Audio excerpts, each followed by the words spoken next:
Hello,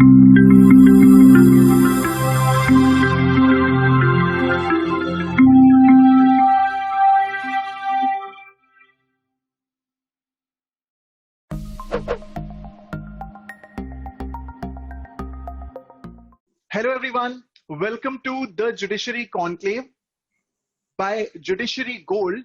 And this particular session will be dedicated on the preparation strategy of as to how to prepare for judgment writing for various judicial services examination.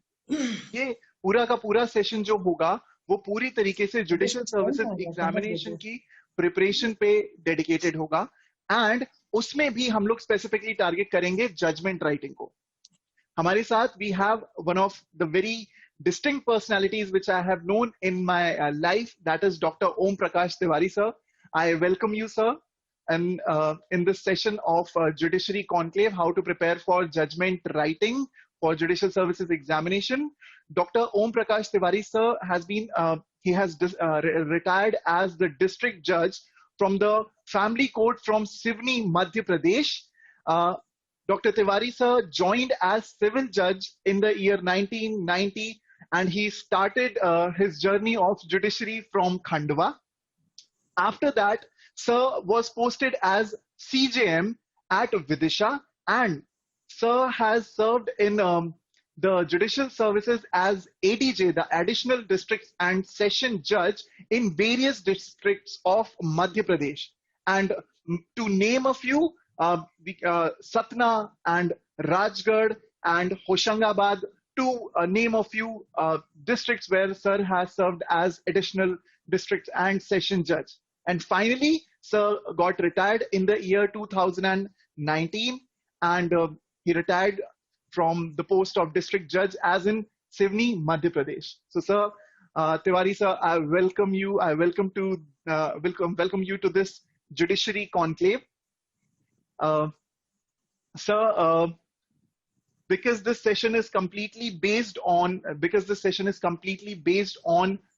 Madhya Pradesh civil judgment writing pattern, I would like to tell you all that Madhya Pradesh civil judge की इस बार तकरीबन 252 vacancies आई हैं, which is a very very big number considering कि मध्य प्रदेश में इतनी vacancies generally नहीं आती हैं जुडिशरी के लिए. 252 काफी सीट्स हैं, काफी वैकेंसीज हैं, काफी बड़ी अपॉर्चुनिटी है सारे जुडिशरी एस्पिरेंट्स के लिए कि वो हमारे स्टेट में, हमारे मध्य प्रदेश में एज जज, एज सिविल जज सिलेक्ट हो सकें.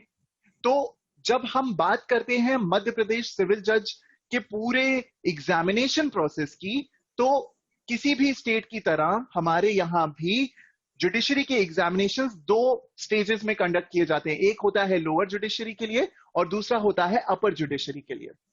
आज हम लोग स्पेसिफिकली लोअर जुडिशरी की बात करेंगे. उसमें भी 3 चरणों में ये पूरा का पूरा एग्जामिनेशन लिया जाता है, जो होता है प्रिलिमिनरी एग्जामिनेशन, मेंस एग्जामिनेशन और इंटरव्यू, पर्सनल इंटरव्यू जिसे हम कहते हैं. उनमें से भी जब मेंस एग्जामिनेशन की बात करें तो मेंस एग्जामिनेशन में 4 पेपर्स होते हैं, 4 एग्जाम्स आपको फेस करने होते हैं. सबसे पहला होता है सिविल लॉ, दूसरा होता है क्रिमिनल लॉ, तीसरा होता है लैंग्वेज का एग्जाम और चौथा होता है जजमेंट राइटिंग.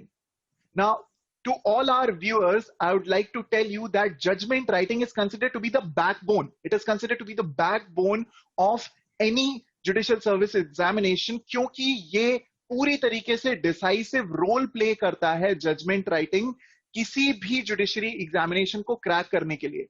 तो आपको जिस हिसाब से आप अपने लॉ के सब्जेक्ट्स की जानकारी रखते हैं, उसका ज्ञान रखते हैं, उसी के साथ साथ आपको जजमेंट राइटिंग का भी एक डिसेंट नॉलेज होना चाहिए in order to get selected as the civil जज इन एमपी सिविल जज एग्जामिनेशन. सो ये तो था हमारा पूरा एग्जामिनेशन का पैटर्न. अब हम तिवारी सर से कुछ गाइडेंस लेंगे. अब हम तिवारी सर से कुछ क्वेश्चंस करते हैं जिसके थ्रू हमें जजमेंट राइटिंग पे तिवारी सर का एक प्रॉपर गाइडेंस मिले. सो सर, मैं आपसे कुछ क्वेश्चंस पूछना चाहता हूं regarding preparation for judgment writing for judicial services examination. To begin with, sir, why the judgment writing paper or the judgment writing as a subject is considered to be the decisive paper for selection along with language paper? मतलब judgment writing के paper को एक decisive factor क्यों समझा जाता है एमपीसीजे के preparations के लिए sir? Shubham, thank you very much. And ये जजमेंट का जो एस्पेक्ट है ये काफ़ी इम्पोर्टेंट है, और इसका कारण ये है कि ये पूरे 100 नंबर का होता है एक पेपर जजमेंट का, जिसमें 40 नंबर का सिविल और 40 नंबर का क्रिमिनल, और 20 नंबर के क्वेश्चंस होते हैं जो एक इशू से रिलेटेड होता है, और एक फ्रेमिंग ऑफ इशूज से, framing of issues and charge. ये दो 10-10 नंबर के अलग अलग होते हैं। जैसा कि आप सभी जानते होंगे कि जो जजमेंट का पार्ट होता है उसमें एक सिविल में चार्ज इशूज फ्रेम करना होता है और क्रिमिनल में चार्ज फ्रेम करना होता है।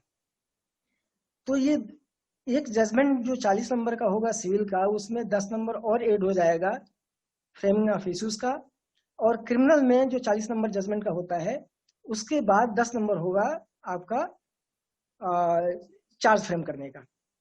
तो आप इस तरह से इसको समझ लीजिए कि 100 नंबर में 40-40 और 20-20, ये टोटल आपका 100 हो गया।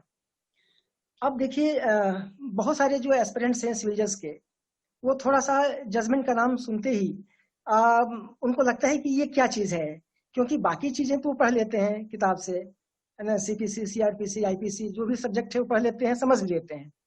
But as far as the judgment writing is concerned, it is totally based on practical point of view. Unless you go through in the court process, you can't understand that what is the judgment in real sense. तो इसके बारे में हम बात करेंगे, और सबसे पहले हम आपको ये बताना चाहेंगे कि जजमेंट क्या होता है और उसका लॉजिक क्या होता है, जजमेंट से किसको फायदा होता है, जजमेंट में होना क्या चाहिए, जजमेंट का पर्पस क्या होना चाहिए, ये सारी चीजें एक एक करके आपको हम बताएंगे। तो जो आपका पहला क्वेश्चन है शुभम, एक बार शायद थोड़ा सा अपना सब्जेक्ट इधर उधर ना हो तो एक बार और आप रिपीट कर दें, तो इसके बाद इसको हम उसी रेफरेंस में फिर आगे ले चलेंगे। तो अब मेरा पहला क्वेश्चन ये था कि जजमेंट राइटिंग के पेपर को हम डिसाइसिव क्यों समझते हैं एमपी सिविल जज के एग्जामिनेशन में? ऐसा क्यों होता है कि सिविल लॉ और क्रिमिनल लॉ के सब्जेक्ट्स के अलावा जो ये जजमेंट राइटिंग का पेपर होता है 100 मार्क्स का पेपर, ये हमेशा ही हमने देखा है कि ये एक डिसाइसिव रोल प्ले करता है, यानी किसी बच्चे के जिसके जजमेंट में मार्क्स अच्छे आते हैं उसका बहुत एक वाइटल चांस होता है कि वो एमपी सिविल जज का एग्जामिनेशन क्रैक कर लेगा। तो ऐसा क्यों होता है सर? देखिए बाकी सारे जो क्वेश्चंस होते हैं वो कोई 8 नंबर का होता है, कोई 10 नंबर का होगा, कोई 5 नंबर का होगा, कोई 3 नंबर का, 2 नंबर का भी होता होगा। तो अगर आप 10 नंबर के किसी क्वेश्चन को अटेम्प्ट करते हैं और बहुत अच्छा लिखते हैं तो उसमें आपको 6-7 मैक्सिमम 8 तक मिल सकता है, हालांकि 8 की उम्मीद नहीं रहती। लेकिन अगर आप जजमेंट अच्छे से तैयार कर लिए तो आपको 40 में से 35 तक मिल सकता है, और इसमें इसलिए कि उसके एक नॉर्म्स हैं, वो पूरा सेटल्ड है कि आपको जजमेंट की शुरुआत कैसे करनी है और कैसे जजमेंट को आगे लेके बढ़ना है। और ये बहुत मुश्किल नहीं है, बहुत ही आसान है। एक थोड़ा सा आपको समझने की बात है कि हम इसको लिखना कैसे शुरू करें। बाकी इसमें कोई ऐसी डिफिकल्टी नहीं है, ऐसा कुछ भी कोई प्रॉब्लम नहीं है कि जिससे कोई भयभीत होने की जरूरत है, या फिर ऐसा मान लें कि भाई जजमेंट कैसे लिखा जाएगा, हमसे हो ही नहीं सकता। It is not like that, it is so easy. तो सर जैसा आपने बताया, ये बात मैं अपने व्यूअर्स से भी करना चाहूंगा कि जैसा सर ने कहा कि अगर क्वेश्चन 8 नंबर का है तो उसमें आपको 5 नंबर मिलेगा, मैक्सिमम 6, अगर बहुत अच्छा लिखा तो आंसर में 7 नंबर मिला। लेकिन जजमेंट राइटिंग के पेपर में 40 नंबर का सिविल जजमेंट और 40 नंबर का क्रिमिनल जजमेंट, जैसा हमें तिवारी सर ने बताया कि 40-40 नंबर के 2 बड़े जजमेंट्स आते हैं आपके 100 नंबर के पेपर में। तो अगर उस 100 नंबर के पेपर में आप अपना सिविल का जजमेंट और क्रिमिनल का जजमेंट अच्छे से लिखें तो आपको 35 तक मार्क्स मिल सकते हैं, जो कि एक बहुत बड़ा एज दे देता है किसी भी बिल्कुल और दूसरे कैंडिडेट के या किसी भी और दूसरे एस्पिरेंट के कंपैरिजन में, जिसका हो सकता है जजमेंट राइटिंग का जो सब्जेक्ट है वो थोड़ा वीक रह गया हो।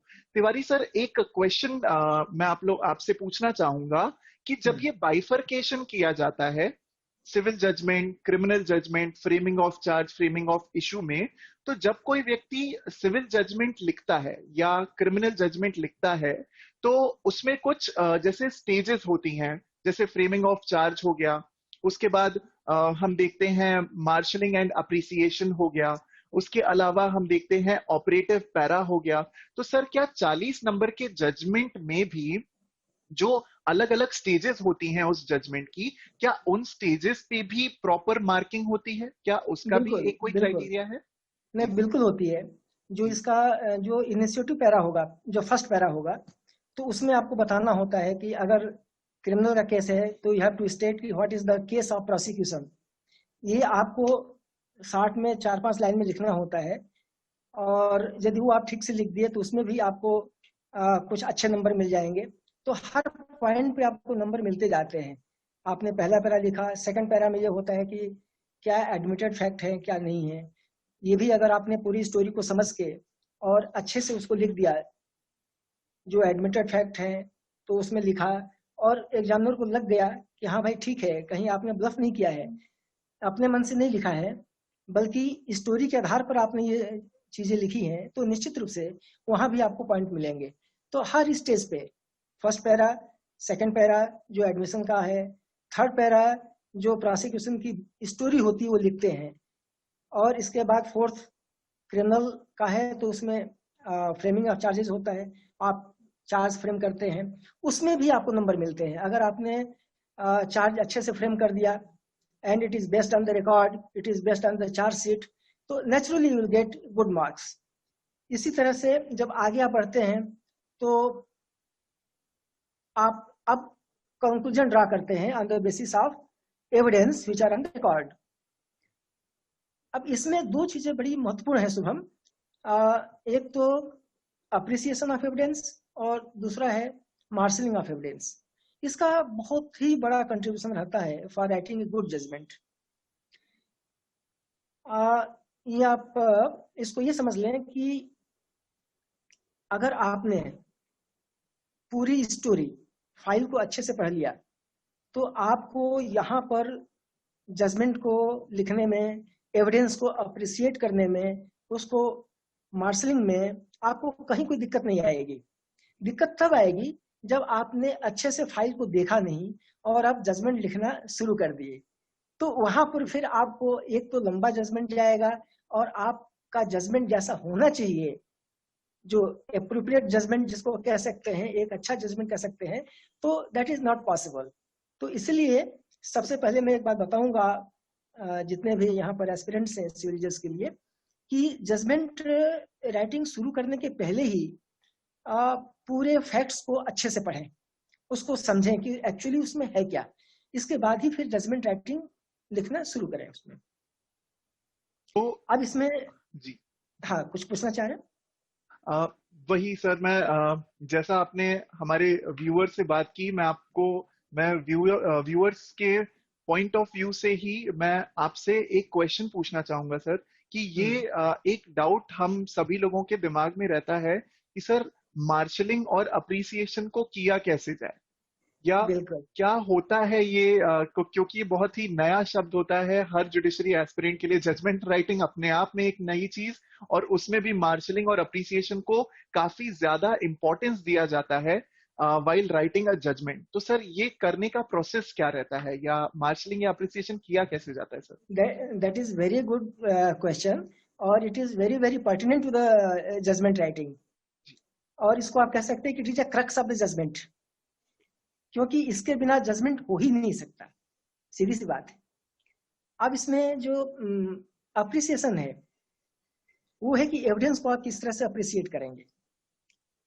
एविडेंस में जो बातें आई हैं वो क्या विश्वास करने योग्य है, नहीं है, कौन सा विटनेस किस पॉइंट पे अदालत के सामने सही बोला है, गलत बोला है, इसको जो हम वे करते हैं, तौलते हैं, मेजर करते हैं उसको, तो ये this is called appreciation of evidence.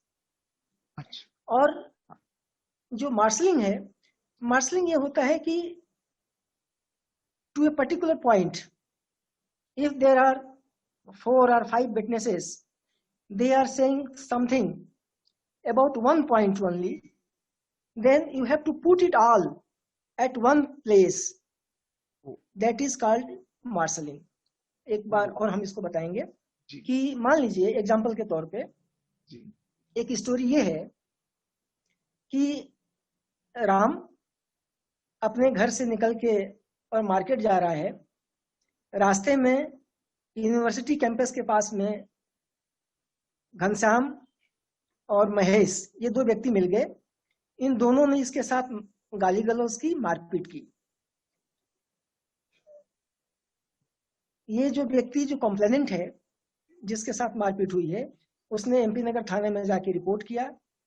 Police ने मामले की जांच की और फिर चार्जशीट बना करके कोर्ट में पेश कर दिया और नाउ ट्रायल इज बिगेन। अब ये कोर्ट के सामने ट्रायल शुरू हो गई। अब इसमें जब एविडेंस होगी तो सबसे पहले कंप्लेनेंट की एविडेंस होती है, जो एग्रीव्ड होता है, वो आके बताएगा ये पूरी स्टोरी जैसे जैसा हुआ, जो अभी मैंने बताया कि साहब फला दिनांक को हम यहाँ जा रहे थे, रास्ते में लोग मिले, सबसे पहले गाली गलौज करने लगे, इसके बाद मारपीट करके भाग गए और फिर हमने जाके थाने में रिपोर्ट की। तो ये जो एग्रीव्ड है वो आके कोर्ट में इसी तरह से अपना स्टेटमेंट रिकॉर्ड करवाएगा। अब अगर मान लो कि उसी जगह मौके पे 2 लोग आ गए और उन्होंने घटना देखी, अब वो दोनों का नाम ले सकते हो, चाहे वो एक श्याम ले लो और एक जो है कन्हैया ले लो, और ये दोनों लोगों ने मारपीट देखी, तो इनका भी बयान होगा। पुलिस इनसे भी पूछताछ करके इनका बयान रिकॉर्ड करेगी 161 सीआरपीसी के अंतर्गत, और they will be witness before the court from the prosecution side. अब ये एक ही पॉइंट पे 3 विटनेस हुए, कंप्लेनेंट इटसेल्फ एंड 2 विटनेसेस। तो ये दोनों गवाह यही बात बताएंगे कि हाँ साहब, इस तारीख को जब हम लोग जा रहे थे तो रास्ते में मैंने देखा कि जो एग्रीव्ड है वो खड़ा था, उसके साथ ही 2 लोग मारपीट कर रहे थे और फिर इसके बाद वो मारपीट करके भाग गए। अब ये मार्शलिंग ये होती है कि एक जब जजमेंट लिखना शुरू करेंगे तो पहले वो कंप्लेंट का बयान लिखेंगे कि उसने ऐसा बताया कोर्ट के सामने। इसके बाद जस्ट उसी के रेफरेंस में, उसी के साथ में हम ये लिखेंगे कि इस घटना का समर्थन उसके दोनों प्रोसिक्यूशन के 2 गवाह XYZ या महेश या जो भी 2 गवाह हैं, उन लोगों ने देखी थी और उन्होंने भी ऐसा बताया कि वो लोग उस तारीख को अपने घर से बाहर जा रहे थे तो देखा कि रास्ते में कंप्लेनेंट खड़ा था, उसके साथ ही लोग मारपीट करके और भाग गए। तो ये सबकी जो गवाही है एक पॉइंट पे एक ही साथ में इसको रखेंगे, तो ये हो गया आपका मार्शलिंग ऑफ एविडेंस। और इसको एलिब्रेट करें कि ये समझ में आ गई बात। I am pretty sure sir, हमारे व्यूअर्स को ये पॉइंट शायद इससे बेहतर और किसी तरीके से क्लियर नहीं हो सकता था, क्योंकि एक बात तो यहाँ पे क्लियर होती है कि मार्शलिंग के थ्रू हम एविडेंसेस को सिंक्रोनाइज करते हैं। सारे एक जैसे एविडेंसेस का समावेश कह सकते हैं मार्शलिंग को, उसका जोड़ कह सकते हैं हम मार्शलिंग को। किसी भी एक पॉइंट पे किसी भी विटनेस द्वारा कही हुई बात, किसी दूसरे विटनेस द्वारा कही हुई बात, किसी तीसरे विटनेस द्वारा कही हुई बात को जब हम एक लाइन से लिखें या उसे सिंक्रोनाइज करके एक ही पैरा में या एक से ज्यादा पैरा में भी, लेकिन अगर उसे इंक्लूड करें साथ में, तो वो कहलाता है marshalling. I am pretty sure कि हमारे जितने भी व्यूअर्स, जितने भी दर्शक ये पूरा सेशन देखेंगे, उन्हें ये कॉन्सेप्ट तो अब शायद वो कभी ना भूलें कि मार्शलिंग और अप्रिसिएशन क्या होता है।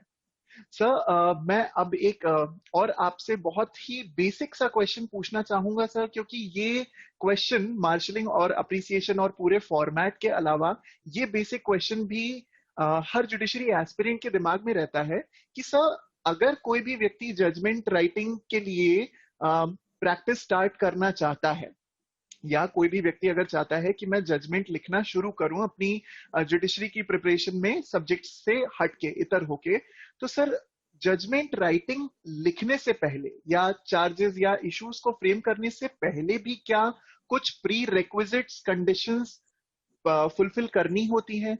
क्या कुछ प्रायर नॉलेज जरूरी होती है किसी भी एस्पिरेंट के पास, जो उसके पास एक ठोस सॉलिड प्रायर रिक्विजिट नॉलेज होनी चाहिए, तब उनके लिए वो आसान हो जाता है कि वो जजमेंट राइटिंग कर सके? तो क्या ऐसी कोई प्री रिक्विजिट नॉलेज नहीं, भी ऐसा जरूरी है? ऐसा कोई रिक्विजिट इसमें नहीं है। जी इसका सिर्फ एक बात वही ध्यान में रखना है जो मैंने शुरू शुरू में बताया कि सबसे पहले आप जजमेंट जब भी स्टार्ट करें उसके पहले आप स्टोरी को अच्छे से समझ लें। दैट इज प्री रिक्विजिट, क्योंकि जब तक आप उसको समझेंगे नहीं तब तक आप जजमेंट अच्छे से नहीं लिख पाएंगे। बाकी और किसी की कोई कंडीशन नहीं है, कोई प्री रिक्विजिट नहीं है। जी जी जी सर। और सर इसी से रिलेटेड एक और प्रश्न आता है कि सर कौन से ऐसे सब्जेक्ट्स हो सकते हैं जिन पे आपकी कमांड होना जरूरी है जजमेंट राइटिंग के इस दंगल में उतरने से पहले? कौन से ऐसे बेसिक सब्जेक्ट्स हो सकते हैं जिसपे आपकी कमांड होनी ही चाहिए अगर आप चाह रहे हैं कि आप एक अच्छा सब्जेक्ट लिख सकें, from the point of view of all the aspirants जो कि एमपी या छत्तीसगढ़ या पूरे देश में, भारतवर्ष में जहां भी जाते हैं वो एग्जाम देने के लिए? तो कौन से ऐसे सब्जेक्ट्स हैं जिन पे प्रॉपर कमांड होना एक कंपलसरी नीड होती है किसी भी एक जुडिशरी एस्पिरेंट के लिए sir? That is the evidence act. Evidence है। जी एविडेंस एक्ट जी ये उसका समझना बहुत जरूरी है, क्योंकि आपको एविडेंस के कई ऐसे प्रोविजंस हैं जिसको बार बार टच करना पड़ेगा आपको जजमेंट में। और दूसरी बात ये कि किसी भी पैरामाउंट जो एक्ट है, चाहे वो आईपीसी हो या कोई भी एक्ट है, उसमें अगर कोई प्रिजम्पशन डाला हुआ है जी तो जी उस पार्ट को भी समझना आपको बहुत जरूरी है।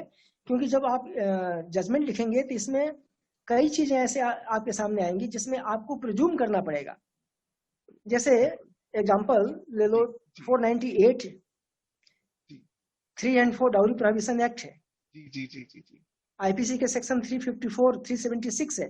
जी जी तो इसमें कई जगह प्रिजम्पशन डाला गया है कि यदि प्रोसिक्यूशन ने इतना भर प्रूफ कर दिया तो ये प्रिज्यूम कर दिया जाएगा कि ये ऑफेंस कमिट हुआ है। अब now burden shift to the accused who has to जी जी जी जी रिट्रैक्ट इट, जी है ना। अगर सर उसको ने लगता हाँ है कि ये जी सही नहीं है तो वो बिल्कुल उसको रिटेक्ट कर सकता है, उसके बिल्कुल बारे में वो अपना खंडन कर सकता है उस चीज को कि ऐसा नहीं जी है। तो ये प्रिजम्पशन का जो पार्ट है उसको देखना जरूरी है। और एविडेंस को थ्रू आउट पूरे जो सेक्शन इसमें बहुत ज्यादा नहीं है, इसलिए उसको अच्छे से देखना चाहिए एविडेंस एक्ट को। वो जजमेंट राइटिंग के लिए बहुत ही बेहद महत्वपूर्ण होता है। तो जैसा कि सर ने बताया कि कुछ अगर हम कोर सब्जेक्ट्स की बात करें तो कोर सब्जेक्ट्स एक तरफ और हमारा इंडियन एविडेंस बिल्कुल। एक्ट एक तरफ, जिसका हमें एक थरो नॉलेज होना, एक थरो ज्ञान होना जरूरी है अगर हम जजमेंट राइटिंग करते हैं तो। क्योंकि अगर हम ये कहें कि आपकी जुडिशरी प्रिपरेशन का बैकबोन है जजमेंट राइटिंग, तो हम ये कह सकते हैं कि जजमेंट राइटिंग का एक बैकबोन होता है हमारा इंडियन एविडेंस एक्ट। तो बिल्कुल। अगर आप इंडियन एविडेंस एक्ट को कमांड करें और साथ ही साथ जैसा कि सर ने प्रोमिनेंट कुछ एक्ट्स बताए जैसे आईपीसी या इंडियन कॉन्ट्रैक्ट्स एक्ट हो गया या फिर CPC CrPC, depending upon the judgment जो आप प्रिपेयर कर रहे हैं, इन प्रोमिनेंट एक्ट्स की, स्टैट्यूट्स की नॉलेज अगर आपको होती है along with Indian Evidence Act, तो वो आपके लिए बहुत इंपॉर्टेंट हो सकता है। जी सर। हाँ, एक चीज और मैं यहाँ पे ऐड करूंगा जी जी बिल्कुल। कि ये तो एक इम्पॉर्टेंट फैक्टर ही है एविडेंस एक्ट का। जी लेकिन मान लीजिए अगर कोई आईपीसी का केस है, ज्यादातर जो जजमेंट होते हैं वो जी अपने यहाँ एग्जाम के पर्पज से भी जी आईपीसी के केसेस ज्यादा होते हैं उसमें, चाहे 323 324 25, इसी तरह से 379 है, 380 है, 376 है, 354 है, तो इस पे जजमेंट आते हैं। तो जो भी सेक्शन है उसको भी अच्छी तरह से समझना बहुत जरूरी है। मान लो कि 379 का कोई जजमेंट आ गया, अब पनिशमेंट उसमें फॉर आपको थेफ्ट। ये, हाँ, आपको ये जानना बहुत जरूरी है कि व्हाट आर द इंग्रेडिएंट्स जी जी ऑफ 379। बिल्कुल। कि क्या क्या चीजें पूरी होंगी, तब जाके ऑफेंस को कमिट होना पाया जाएगा, माना जाएगा कि ये 379 का ऑफेंस कमिट हुआ है। तो उसमें जैसे मान लो रिमूविंग ऑफ ऑब्जेक्ट्स है, कॉन्सेंट की बात है, without consent of the owner उसको आप रिमूव करते हैं, या और भी जितनी चीजें हैं, अनलॉफुल है ना, डिस उसको कहते हैं बेईमानीपूर्ण आशय से, with Honest intention of intention, जी डिसऑनेस्टी। जी जी। तो ये सब चीजें भी आपको समझना बहुत जरूरी है, क्योंकि अगर आप जजमेंट इसके संबंध में लिखते हैं 379 380 के बारे में, और यदि आपको इसके इंग्रेडिएंट्स के बारे में पता नहीं है कि क्या क्या चीजें हैं जो इस ऑफेंस को कमिट करने के लिए जरूरी है, तब तक आप नहीं लिख पाएंगे, जजमेंट इसका आपका अच्छा नहीं हो पाएगा। इसलिए आपको ये सारी चीजें, जहां जिस सब्जेक्ट के ऊपर ये प्रोबेबल है कि इस पे जजमेंट आपको लिखना पड़ेगा, इस तरह के क्वेश्चन आएंगे, तो आपको उस प्रावधान को भी अच्छे से पढ़ना पड़ेगा, ये जरूरी है। ये सर ने हमारे व्यूअर्स को ऐसे कहें कि संजीवनी बूटी दे दी है, क्योंकि सर ने बताया है हमें, सर ने इस चीज को बहुत अच्छे से डिस्कस किया इस पॉइंट को, कि कुछ ऐसे प्रोमिनेंट सेक्शंस होते हैं जो लगातार हम देखते हैं कि हमारी जुडिशरी में जजमेंट राइटिंग के पॉइंट ऑफ व्यू से पूछे जाते हैं। जैसा कि कुछ सर ने कुछ सेक्शंस के नाम लिए, 379, 380, 323, या फिर जैसे 294, ये कुछ ऐसे बेसिक फंडामेंटल सेक्शंस होते हैं। एक पॉइंट मैं सर का आप सभी व्यूअर्स के लिए फिर से रिपीट करना चाहूंगा। सर ने एक बहुत इंपॉर्टेंट पॉइंट कहा है कि इन सेक्शंस की ना सिर्फ हमें जानकारी हो कि ये पर्टिकुलर पनिशमेंट किस सेक्शन में दी है, हमें ये भी पता होना होगा, पता रखना चाहिए कि इन सेक्शंस में जिन पर्टिकुलर ऑफेंसेस की पनिशमेंट है, उन ऑफेंसेस के बेसिक इंग्रेडिएंट्स क्या हैं।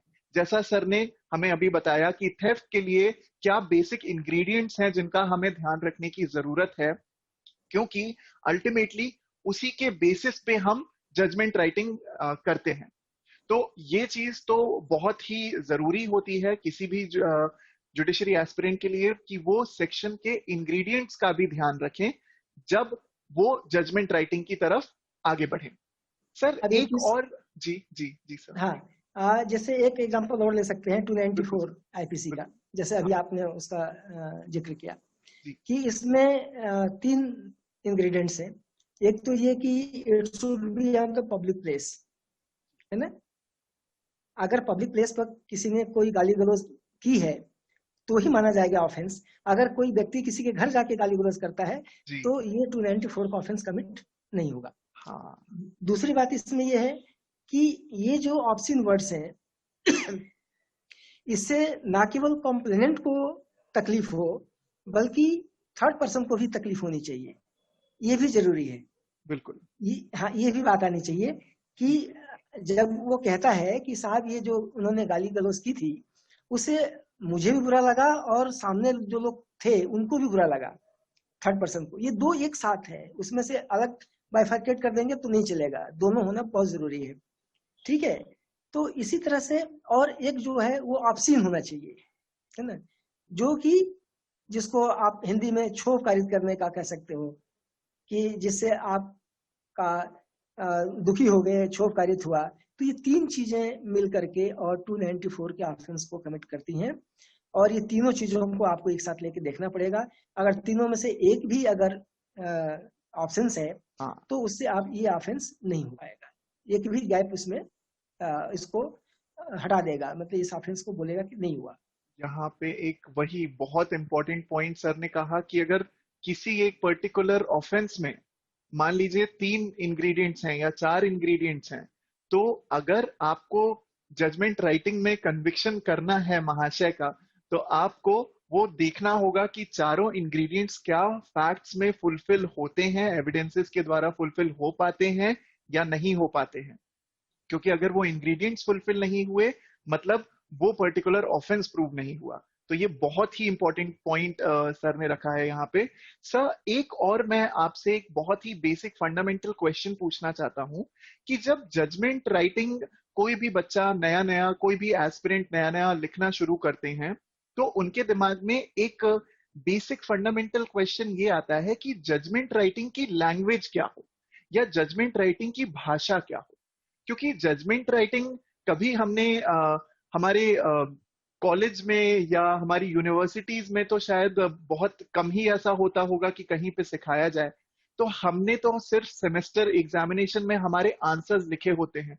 अब हो सकता है कि हमारे आंसर्स कितने भी अच्छे हों, लेकिन उससे ये चीज तो तय नहीं होती कि हमारी जजमेंट राइटिंग की भाषा भी कैसी होगी।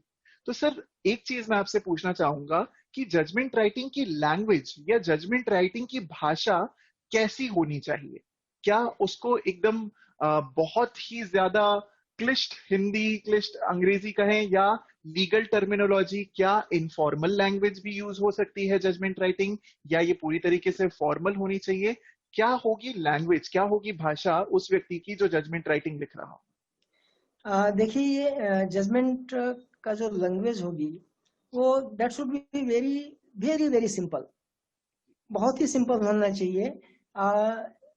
क्योंकि इसमें अगर आप बहुत ही अलंकारिक भाषा का प्रयोग करके और जजमेंट को बड़ा करते हैं, बोझिल करते हैं, तो वो एक कॉमन मैन के रीच से बाहर हो जाएगा।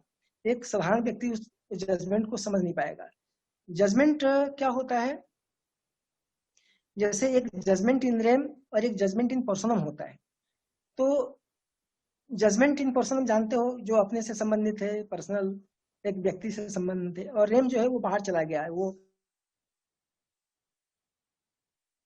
To that field. जजमेंट की जो लैंग्वेज है वो बहुत ही सिंपल होनी चाहिए। बात से इतना सिर्फ ध्यान देना चाहिए कि वो आपकी भाषा को हर कोई समझ ले कि आपने क्या लिखा है। और जजमेंट के बारे में कहा जाता है कि जजमेंट अच्छा वही होता है जो वो पार्टी जिसके अगेंस्ट जजमेंट जाता है वो व्यक्ति उस जजमेंट को अप्रिसिएट करे। जो लूजर पार्टी है, जो केस हारा है, वो जजमेंट को पढ़ने के बाद जजमेंट को अप्रिसिएट करे, जज साहब को अप्रिसिएट करे कि जज साहब ने अच्छा जजमेंट लिखा है। अब ये बड़ा एक थोड़ा सा कंट्राडिक्टरी है कि भाई जो व्यक्ति हार गया वो कैसे अप्रिसिएट करेगा जजमेंट को या जज साहब को। तो वो इसलिए कि जजमेंट में अगर आपको लगता है कि जैसे मान लीजिए ए और बी दो पार्टी हैं, सिविल सूट है, ए प्लेंटिफ है और बी डिफेंडेंट है, दोनों के बीच मामला चल रहा है, और उसमें बी सूट को हार जाता है, केस हार जाता है। अब बी के वकील साहब ने कोर्ट के सामने बहुत सारी दलीलें दी हैं, बहुत सारे नजीरे पेश किए हैं, साइटेशंस पेश किए हैं, और बहुत सारे अच्छे अच्छे आर्गुमेंट्स किए हैं। अब कोर्ट को लग रहा है कि ये बी के अगेंस्ट जा रहा है मामला, तो उसमें मेरे हिसाब से और जो मेरा एक्सपीरियंस है उसके हिसाब से कह सकते हैं कि ये कोर्ट की ड्यूटी बनती है कि बी के पूरे आर्गुमेंट्स को, उसके पूरे एविडेंस को, उनके द्वारा पेश साइटेशंस को, एक एक चीज को माइन्यूटली ऑब्जर्व करें और उसको जजमेंट में जगह दें, जजमेंट में उसको लिखें और बताएं कि इनके द्वारा पेश किए गए ये आर्गुमेंट्स, ये नजीरें, ये यहाँ पर लागू क्यों नहीं हो रही हैं और इसका फायदा उनको क्यों नहीं मिल पा रहा है।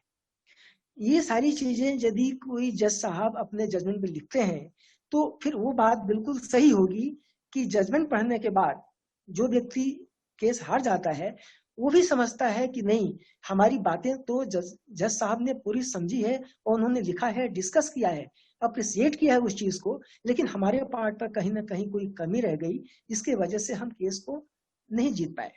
तो ये उसके लिए है, जो हारा हुआ व्यक्ति है वो जजमेंट उसके लिए होता है कि वो समझ ले कि भाई क्यों उसके खिलाफ ये मामला गया है। बिल्कुल बिल्कुल बिल्कुल सर।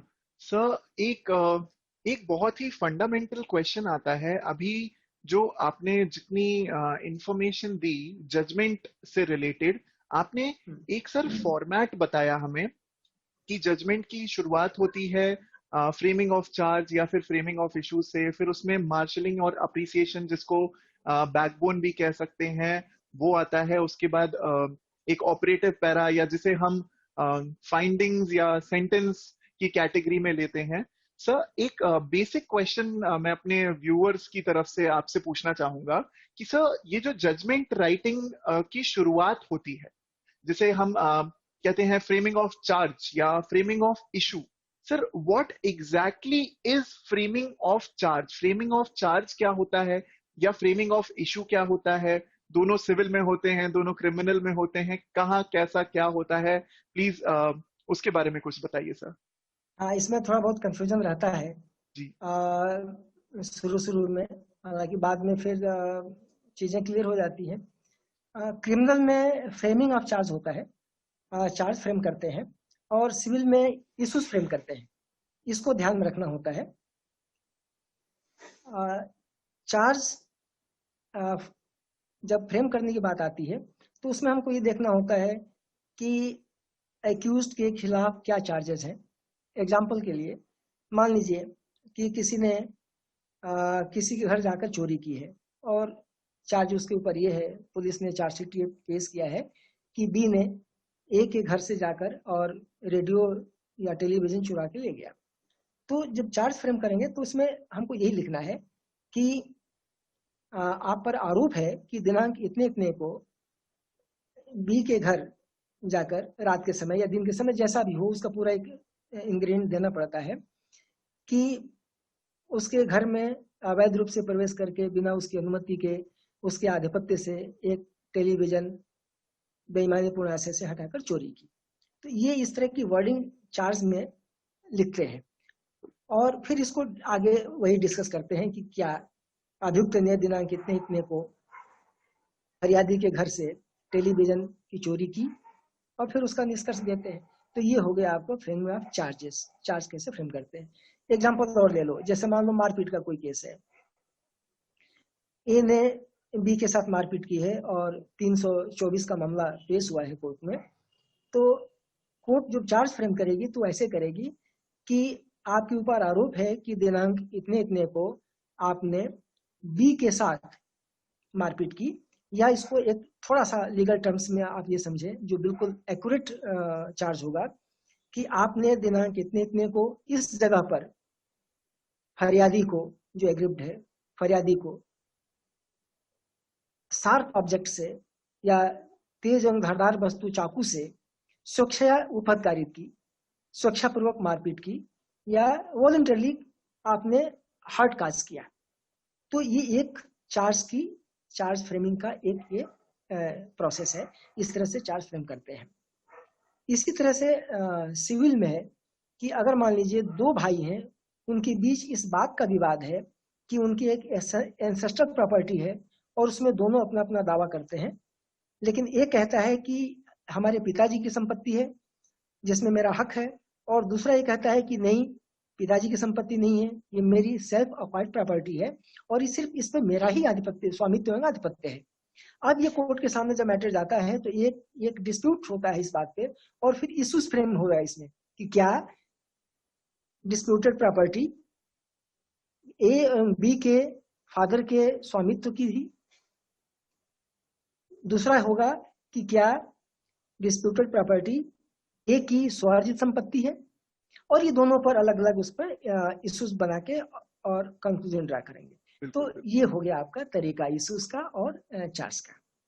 सर ने एक बहुत बेहतरीन पॉइंट बोला है। व्यूअर्स, आप लोगों को इस चीज को शायद पेन डाउन करने की, नोट डाउन करने की जरूरत है। सर ने एक बहुत अच्छा पॉइंट, एक ये कहें कि नब्ज पकड़ के आपको बता दिया कि फ्रेमिंग ऑफ चार्ज और फ्रेमिंग ऑफ इशू में फर्क क्या होगा, ऑफेंसेस के नेचर में, ऑफेंसेस के क्या इंग्रेडिएंट है, वो किस तरीके से हुआ या किस तरीके के क्या प्रोसेस था फ्रेमिंग ऑफ चार्ज का, वो ऑफेंस के एंगल के थ्रू आता है। फ्रेमिंग ऑफ इशू के लिए सर ने बताया कि फ्रेमिंग ऑफ इश्यूज चलते हैं डिस्प्यूट के तरीके से या फिर कॉन्फ्लिक्ट के तरीके से।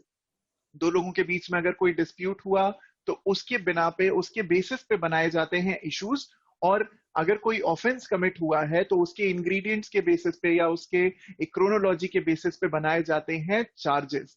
तो ये होते हैं framing of issues and framing of charges. Sir अब हम बात करते हैं हमारे जजमेंट के शायद one of the most important part की, जिसे ज्यादातर लोग जो आम भाषा में कहते हैं वर्डिक्ट, या जिसे आम भाषा में लोग कहते हैं जजमेंट। और अब हम लोग जो भी जुडिशरी एस्पिरेंट्स हैं या जितने भी जुडिशरी से जुड़े हुए लोग हैं वो कहते हैं ऑपरेटिव पैरा। ऑपरेटिव पैरा जिसे हम कहते हैं कि जिसे मैंने जैसा कहा आम भाषा में कहा जाता है कि जजमेंट ये आया है, डिसीजन ये आया है, वर्डिक्ट ये आया है।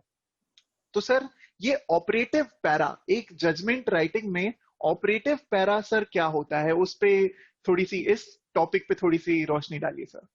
ये ऑपरेटिव पैरा बहुत ही खास मतलब रखता है जजमेंट के लिए, बिल्कुल क्योंकि और ये बहुत ही क्लियर होना चाहिए, कहीं किसी तरह की एम्बिग्यूटी नहीं होनी चाहिए। अगर मान लीजिए क्रिमिनल केस है तो उसमें आपका जो ऑपरेटिव पैरा होगा, अगर आपने गिल्टी होल्ड किया, एक्यूज को आप सजा दे रहे हैं, तो उसमें आप ये लिखेंगे कि अभियोजन द्वारा प्रस्तुत साक्ष्य के आधार पर यह पाया जाता है कि अभियुक्त ने दिनांक इतने इतने को फरियादी के साथ मारपीट कर उसे शिक्षा उपहत कारित की, और इस तरह से उसे भादवी की धारा 323 या 324 के अंतर्गत दोषी ठहराया जाता है। ये आपका ऑपरेटिव पोर्शन हो गया जजमेंट का। अब इसमें क्या है कि अगर ट्रायल केसेस हैं, वारंट ट्रायल केसेस हैं, तो उसमें कन्विक्शन के पॉइंट पर अभियुक्त को सुनना मैंडेटरी है, बहुत जरूरी होता है। तो जब हम उसको दोषी करार देंगे, गिल्टी होल्ड कर देंगे, तो उसको सजा के पॉइंट पर सुनने के लिए जजमेंट थोड़ी देर के लिए स्थगित कर देते हैं, स्टे कर देते हैं, और फिर बाद में उसको सुनने के बाद और फिर सजा का ऐलान करते हैं, सजा देते हैं।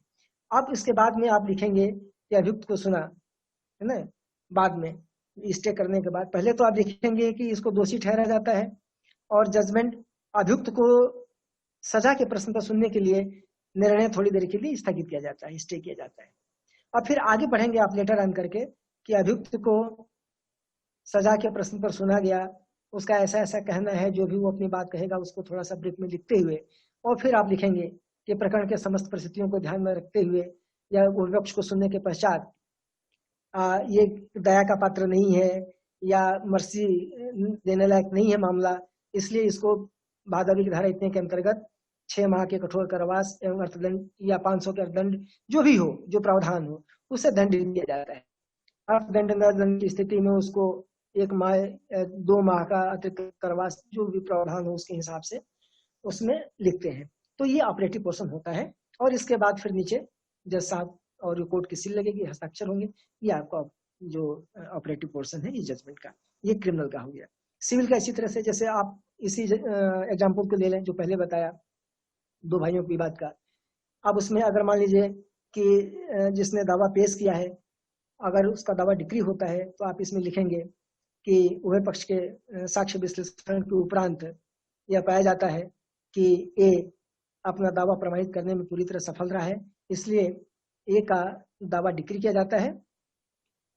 और उसमें थोड़ा सा स्पेसिफाई करेंगे, वो जो डिस्प्यूटेड प्रॉपर्टी है उसका उल्लेख करते हुए कि आप इस तरह से इसको लिख सकते हैं, थोड़ा सा 1-2 लाइन और ऐड करके कि साक्ष्य विश्लेषण के उपरांत यह पाया जाता है कि ए ने यह पूरी तरह प्रमाणित कर दिया है कि जो डिस्प्यूटेड प्रॉपर्टी है वह बी की स्वार्जित संपत्ति न होकर के ए और बी के पिता की नाम की संपत्ति थी, इसलिए ये दावा उसको आधा भाग का डिक्री किया जाता है आदि ए के पक्ष में। और अकॉर्डिंगली डिक्री बी ड्रॉन, ये आखिरी में लिखा जाता है, तदनुसार डिक्री तैयार की जाए। और ये आपका फिर इसके बाद आखिरी में जो दस्तखत होते हैं राइट हैंड पे, और फिर लेफ्ट में सील लगती है गोल्ड कोर्ट की, ये ऐसा होता है, दैट इज द प्रोसेस।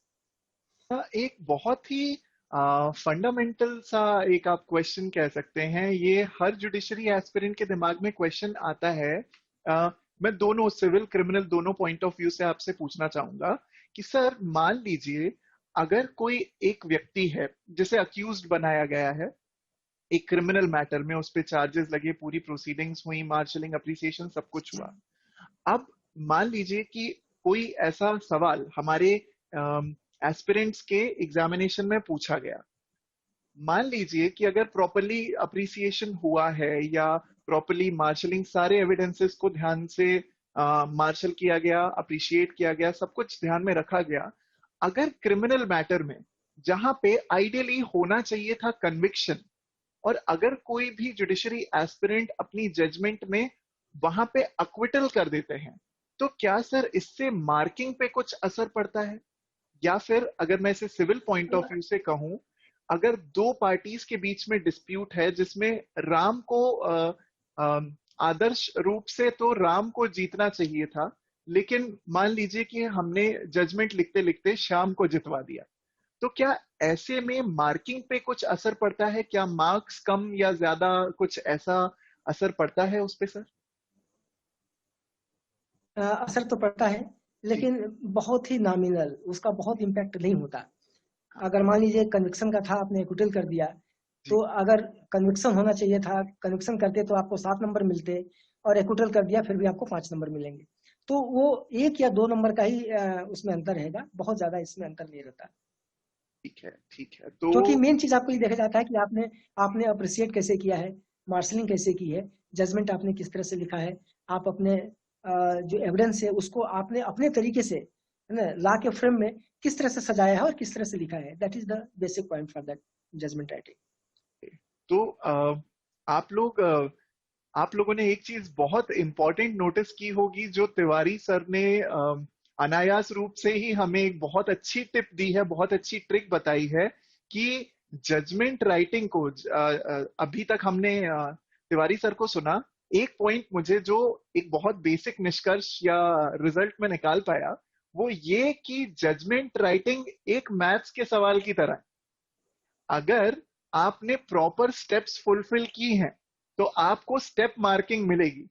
हो सकता है कि एंड में आप LHS इक्वल्स टू RHS ना कर पाए, या हो सकता है डिजायर्ड रिजल्ट एंड में खुदा ना खास्ता गलत आ गया, लेकिन जजमेंट राइटिंग का अगर फॉर्मेट पूरी तरीके से फुलफिल किया जाए, जैसा सर ने बताया कि अगर आपने जजमेंट के पूरे क्रक्स को, मार्शलिंग को, अप्रिसिएशन को, चार्जेस को, ऑपरेटिव पैरा को, सबको प्रॉपरली लिखा है, या प्रॉपरली आपने ध्यान रखा है कि हर एक चीज प्रॉपर ऑर्डर में हो, उसका क्रक्स, उसके एविडेंसेस, वहां पे प्रॉपर मार्शलिंग, मार्शलिंग अप्रिसिएशन सब कुछ अगर सही तरीके से हुआ है, तो आपको स्टेप मार्किंग मिलती है। और अगर आपको स्टेप मार्किंग मिलती है तो भी मान लीजिए कि अगर आइडियली कॉन्विक्शन होना था, क्विटल हो गया, या ए पार्टी के फेवर में जजमेंट दिया जाना चाहिए था, बी के फेवर में जजमेंट चला गया, तो भी बहुत ज्यादा फर्क नहीं पड़ेगा अगर आपने पूरे जजमेंट में ये ध्यान रखा है कि उस जजमेंट का फॉर्मेट और उसकी लैंग्वेज और उसकी सारी रिक्वायरमेंट्स को आपने फुलफिल किया है। तिवारी सर, मैं in fact I am very very thankful to you कि आपने पूरा का पूरा जजमेंट राइटिंग का जो एकदम निचोड़ था, वो निचोड़ इतने छोटे से सेशन में हमें प्रोवाइड कर दिया। मैं सर आपसे एक आखिरी एक रिक्वेस्ट करना चाहता हूं सर, कि आप हमारे जुडिशरी एस्पिरेंट्स के लिए, या वो एस्पिरेंट्स जो जुडिशरी टारगेट करना चाहते हैं या टारगेट कर रहे हैं या जजमेंट राइटिंग प्रिपेयर कर रहे हैं, सर उनसे आप कुछ 1 to 1 कुछ शब्द कहें सर, क्योंकि आपके ऐसे गाइडेंस के बेसिस पे काफी हेल्प हो जाएगा हमारे बहुत सारे जुडिशरी एस्पिरेंट्स को। तो सर आप अगर कुछ और छोटी मोटी तो नहीं सर, वो जैसे शक्तिमान कहते हैं ना, छोटी छोटी मगर बहुत मोटी बातें, आज वो सारी बातें आपने हमें बताई हैं। तो प्लीज मैं आपसे चाहूंगा कि सर आप कुछ बहुत ही जेन्युइन बेसिक टिप्स दें हमारे सारे जुडिशरी एस्पिरेंट्स के लिए, जो ताउम्र उनका एक मार्गदर्शन करते रहे सर। देखो, इसमें एक ही सूत्र है, जी हार्ड वर्क। जी बिल्कुल। और इसके साथ में एक चीज जरूर बता दूं कि जो भी पढ़ें आप, जिस तरह से आप तैयारी करें, कोई भी एक्ट उठाएं, बेर एक्ट हो या कोई भी लॉ की किताब हो, तो आप जब तक एक चीज क्लियर ना हो आपके दिमाग में, आप आगे ना बढ़ें।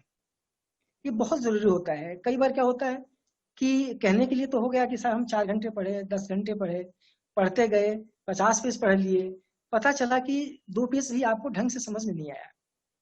तो जी दैट इज मोस्ट नेसेसरी कि आप what ever you read it completely with thorough notions, उसको आप पूरी समझ करके, और अपने दिमाग में बिठा लीजिए उसको कि हाँ ये चीज है। अगर उस चीज को आपने एक बार पढ़ लिया और कोई आपसे पूछे तो आप इस तरह से बताएं कि सामने वाला फिर एक्सप्लेनेशन कॉल ना करे कि अगर इसमें कैसे रह गया, आप पूरी तरह से उसको बता दो। तो ये आपका मॉडस ऑपरेंडी होना चाहिए कि जी, एक एक चीज जिसको कहते हैं ना बिटवीन द लाइंस, अगर हाँ, कोई एक्ट है उसका कोई भी एक प्रोविजन है तो आप उसको बड़े बारीक से कूल एंड काम होके एक एक चीज को देखते जाइए, उसको समझते जाइए कि क्या मतलब है उसका, एक एक शब्द की क्या मतलब है। क्योंकि लॉ में आ, अगर एक शब्द आपको ढंग से समझ में नहीं आए तो फिर आप पूरा एक प्रॉब्लम को समाप्त कर देंगे, यानी वो चीजें आप जो चाहते हैं वो आप नहीं कर पाएंगे। तो इसलिए ये बहुत जरूरी है कि जो भी आप पढ़ें उसको अच्छे से समझें, और इसके बाद जब पूरी तरह से आपके दिमाग में बात बैठ जाए फिर इसके बाद आगे बढ़े, कोई और दूसरा टॉपिक पढ़ें। 10 घंटा पढ़ना जरूरी नहीं है, आप 4 घंटा पढ़िए, लेकिन थोड़ा सा मन लगा के पढ़िए, पूरी तरह से आप उसमें हो जाइए पूरी तरह से। जब पढ़ें तो उस समय कुछ भी नहीं होना चाहिए, बिल्कुल, न दिल में न दिमाग में, सिर्फ जी, किताब में, जी, जी, है जी, ना। जहां पे बिल्कुल भी सर, आप है तो यू जस्ट बी देयर। जी सर। जैसा सर ने हमें मोडस ऑपरेंडी बताया है, to read between the lines, यही एक हमारा एक अनऑफिशियल सा मोटो बन जाता है जुडिशरी गोल्ड में, जिसे हम कहते हैं सेक्शन का डाइसेक्शन करना। सेक्शन का डाइसेक्शन करते हैं तो आप रीडिंग बिटवीन द लाइंस कर रहे हैं। भले आप 10 घंटे 12 घंटे ना दें, अगर आप 4 घंटे भी मन लगा के ध्यान से, 5 घंटे भी, 6 घंटे भी मैक्सिमम अगर आपने पढ़ लिया, और अगर आपके दिलो दिमाग से आपने सिर्फ उसी सब्जेक्ट पे, उसी पर्टिकुलर टॉपिक पे, कॉन्सेप्ट पे, सेक्शन पे, चाहे धारा हो चाहे अनुच्छेद हो, अगर आपने ध्यान से उस चीज को पढ़ा है, समझा है, तो ना सिर्फ आपके सब्जेक्ट, आपकी जजमेंट राइटिंग, आपका लैंग्वेज का पेपर, आप हर तरीके से एक कॉम्प्रिहेंसिव अप्रोच लेते हुए खुद को एक जज के रूप में देख सकते हैं। तो हमारे इस जुडिशरी कॉन्क्लेव के सेशन में, जी एक सर, चीज जी सर, एक चीज बिल्कुल, हाँ सर, थोड़ा सा इसको और आगे बढ़ाएंगे इस बात को कि जी जी, अभी आपको सेल्फिश हो जाना है, थोड़ा स्वार्थी हो जी, जाइए। स्वार्थी बिल्कुल, इस सेंस में कि जहां कहीं आपको कोई चीज समझ में नहीं आ रही है, पहले तो आप पूरी कोशिश करें कि आप उसको पढ़ के समझ लें। कई बार ऐसा होगा कि पढ़ने के बाद भी चीजें समझ में नहीं आती, इसीलिए स्कूल कॉलेज यूनिवर्सिटीज हैं, और इसीलिए फिर टीचर प्रोफेसर और रीडर्स हैं कि जरूरत पड़ती है इनकी। तो आप बेहिचक किसी से भी, जो आपका कोई टीचर हो, आपका कोई दोस्त हो, जो आपको लगता है कि भाई वहां से हमको मदद मिल सकती है, उससे हमको कोई हेल्प मिल सकती है, तो आप उनको परेशान करिए, आप उनसे पूछिए, है ना। थोड़ा सा स्वार्थी बन जाइए, ये मत सोचिए कि वो इरिटेट होंगे, कर दीजिए इरिटेट, कोई फर्क नहीं पड़ता उससे, ठीक है ना। अभी बाद में फिर माफी मांग लेना लेकिन अभी अपनी अपना काम करना है, आपका जी ऑब्जेक्ट क्या है, क्रैक करना है जुडिशियरी। जी, तो you should involve your self completely, है ना, कहीं से भी छोड़ना नहीं है, छुपना नहीं है। मत जी, चुको चौहान वाली बात है। तो मत ये चुको चीजें चाह, आपको ध्यान में रखना है और बिल्कुल बस बिल्कुल आगे बिल्कुल बढ़ते जाइए। बिल्कुल बिल्कुल बिल्कुल। चंदर बरदाई की बात कह दी है सर ने कि मत चुको चौहान, वाह क्या बात है sir. I am very very thankful to you कि आपने अपने बिजी शेड्यूल में से हमारे लिए इतना टाइम निकाला। हमारे जितने भी जुडिशरी एस्पिरेंट्स, जितने भी व्यूअर्स हैं, आपने उनको एक बहुत ही अच्छे तरीके से, एक स्ट्रीमलाइंड और एक बहुत ही कॉम्प्रिहेंसिव अप्रोच दिया है, बहुत ही कॉम्प्रिहेंसिव सूत्र दिया है कि वो अपनी जजमेंट राइटिंग की प्रिपरेशंस को कैसे आगे बढ़ा सकते हैं। और ना सिर्फ जजमेंट राइटिंग, हमें यहाँ पे टिप्स मिल गए हमारे सब्जेक्ट से रिलेटेड। इनफैक्ट हमें यहाँ पे बहुत ही अच्छे सेशन के थ्रू हमें यहाँ पे एक होलिस्टिक अप्रोच मिल गया, एक कॉम्प्रिहेंसिव अप्रोच मिल गया towards the studies for all the judiciary examination. I thank you so very much doctor Om Prakash Tiwari sir, आपने हमारे लिए ये समय निकाला। Thank you so very much sir, इस सेशन को अटेंड करने के लिए, हमें गाइडेंस देने के लिए, हमारे सारे जुडिशरी एस्पिरेंट्स और हमारे सारे व्यूअर्स को गाइडेंस देने के लिए आपका बहुत बहुत धन्यवाद sir. Sir thank you so very much sir. Okay, I wish all the best all the aspirants for the series. जी जी जी, thank you so very much sir. चलिए, तो to all the viewers of Judiciary Conclave, This was the session on how to prepare for judgment writing for various judicial services examination. Do like this video, do share it with all your judiciary aspirants, क्योंकि भाई ऐसा knowledge फिर कहाँ मिलेगा. So I hope आप लोगों को मजा आया, आपने enjoy किया. अब हम लोग आपसे मिलते हैं हमारे next session में. Thank you so very much and bye bye.